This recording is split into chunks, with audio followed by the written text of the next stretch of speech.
کریں۔ اما بعد فاعوذ باللہ من الشیطان الرجیم، بسم اللہ الرحمن الرحیم۔ لقد وعدنا نحن وآباؤنا هذا من قبل إن هذا إلا أساطير الأولين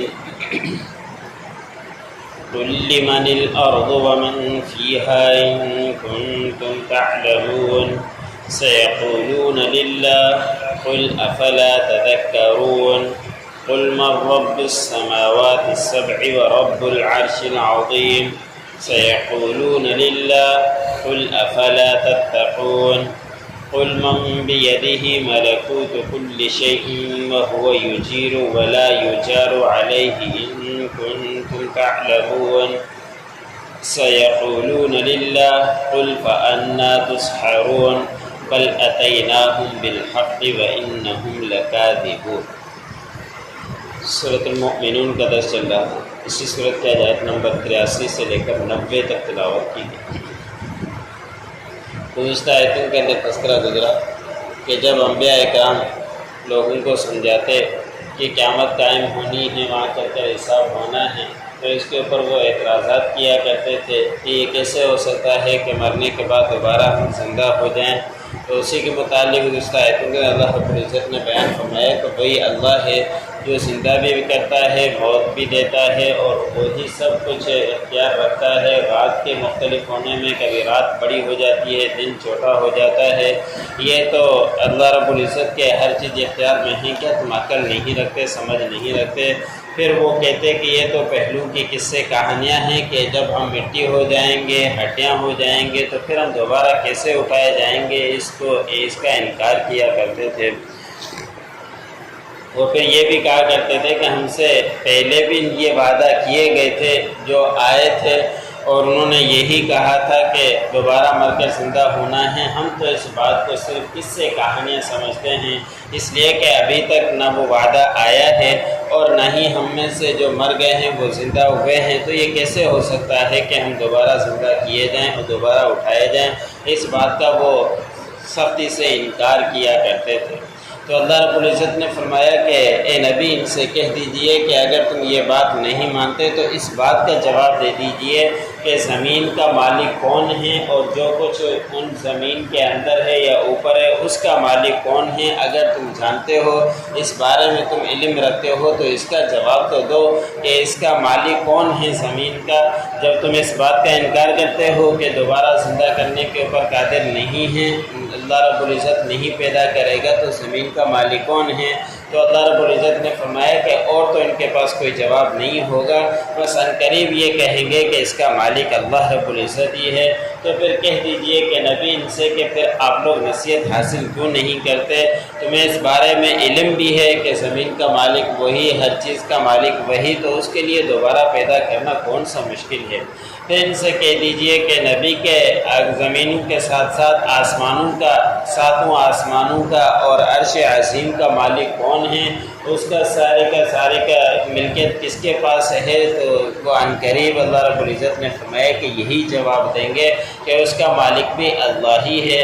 پھر کہیے کہ تم اللہ رب العزت سے ڈرتے کیوں نہیں ہو کہ سب کچھ علم کے باوجود، جاننے کے باوجود پھر اس بات کا انکار کیسے کر سکتے ہو کہ دوبارہ لوٹانے کے اوپر قادر نہیں ہیں؟ اتنے بڑے آسمانوں کا مالک وہی، اتنی بڑی زمین کا مالک وہی، اتنے بڑے عرش کا مالک وہی، سب کچھ سنبھالنے والا، کرنے والا وہی ہے، تو دوبارہ پیدا کرنے سے تم کیوں انکار کرتے ہو؟ دوبارہ اللہ رب العزت پیدا کرنے کے اوپر قادر ہے۔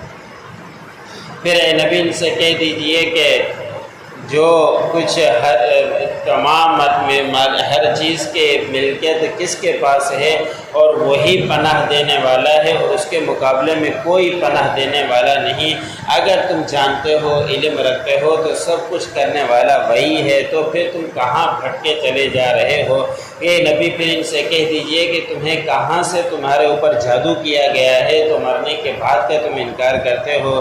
بلکہ اللہ رب العزت کی طرف سے حق بات تمہارے پاس آ چکی ہے، بے شک تم اس کا انکار کرتے ہو، اس کو تم جھٹلاتے ہو، اور اللہ رب العزت دوبارہ پیدا کرنے کے اوپر قادر ہے، اور وہ وعدہ کر رکھا ہے وہ وقت جب آئے گا تو دوبارہ ضرور تم اٹھائے جاؤ۔ لقد وعدنا نحن وآباؤنا هذا سے وعدے کیے گئے ہیں اور ہمارے آبا و اجداد سے بھی اس طرح کے وعدے کیے گئے اس سے پہلے، ان ھذا الا اساطیر الاولین، نہیں ہیں یہ مگر پہلے لوگوں کی قصے کہانیاں۔ قل لمن الارض ومن فیہا ان کنتم تعلمون، کہہ دیجئے کہ کون ہے زمین کا مالک اور جو کچھ اس میں ہے اس کا مالک، ان کنتم تعلمون، اگر تم علم رکھتے ہو، اگر تم کچھ جانتے ہو۔ سیقولون للہ، عن قریب وہ کہیں گے، اس کا جواب دیں گے کہ زمین کا مالک اللہ ہی ہے۔ قل افلا تذکرون، کہہ دیجئے کہ کیا پھر تم نصیحت حاصل نہیں کرتے۔ قل من رب السماوات السبع ورب العرش العظیم، کہہ دیجئے کہ کون ہے آسمانوں کا پروردگار، ساتوں آسمانوں کا، ورب العرش العظیم، اور عرش عظیم کا کون مالک ہے۔ سیقولون للہ، عن قریب وہ کہیں گے کہ اس کا مالک بھی اللہ ہی ہے۔ قل افلا تتقون، کہہ دیجئے کہ کیا پس تم ڈرتے نہیں ہو۔ قل من بیدہ ملکوت کل شیء وہو یجیر، کہہ دیجئے کہ کس کے ہاتھ میں ہے ہر چیز کی ملکیت، وہو یجیر، وہی پناہ دیتا ہے، ولا یجار علیہ، اور اس کے مقابلے میں کوئی پناہ نہیں دے سکتا، ان کنتم تعلمون، اگر تم جانتے ہو۔ سیقولون للہ، عن قریب وہ کہیں گے کہ سب کچھ کرنے والی اللہ رب العزت کی ذات ہے۔ قل فأنا تسحرون، پھر کہہ دیجئے کہ تمہارے اوپر کہاں سے جادو کیا گیا ہے۔ بل اتیناہم بالحق، بلکہ ہم نے ان کے پاس لائے ہیں ان کے پاس حق، وانہم لکاذبون، بے شک وہ حق کو جھٹلانے والے ہیں۔ جو کہا صلی اللہ علیہ وسلم، مجھے سننے والوں کا